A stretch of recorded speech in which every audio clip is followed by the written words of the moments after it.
Isang nakakakilig na araw mga kalingap, magkaroon ng isang special date si Raz at Dara bilang selebrasyon sa kanilang monthsary. Dumating sila sa isang restaurant at iniabot ni Raz ang bouquet ng bulaklak at malaking teddy bear.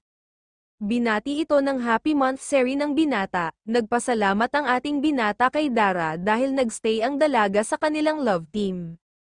Nagpasalamat din si Dara na kahit minsan nahiya siya at naiilang nandyan palagi sa kanya si Raz. Pumasok sila at umupo sa isang romantic na pwesto sa restaurant. Inihanda pala ang kanilang date ng kanilang solid supporters. Masaya ang kanilang usapan at close silang dalawa, masaya si Dara dahil sa date nila ngayon ay nakalabas na siya sa bahay. Na-bored na daw siya sa buong bakasyon, sinabihan ni Dara na makulit si Raz. Ayon kay Raz opposite daw silang dalawa dahil seryoso si Dara at medyo makulit naman si Raz. Napansin ni Raz na nagutom na si Dara sa photoshoot. Nagpicture muna sila bago kumain, nagpicture din sila sa pagkain ipapakita ni Dara sa Kalingap Angels ang pictures. Nagpray si Dara bago sinimulan ang pagkain, maalahanin itong si Raz sa dalaga. Siya ang nag-abot ng pagkain at mainom para sa dalaga. Maraming natira na pagkain kaya ipinabalot nila para sa nakakabatang kapatid ni Dara.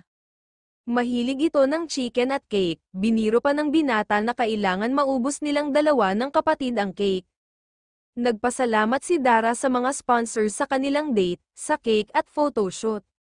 Nag-wish si Dara na sana maging close pa silang dalawa at dumami pa ang supporters nila.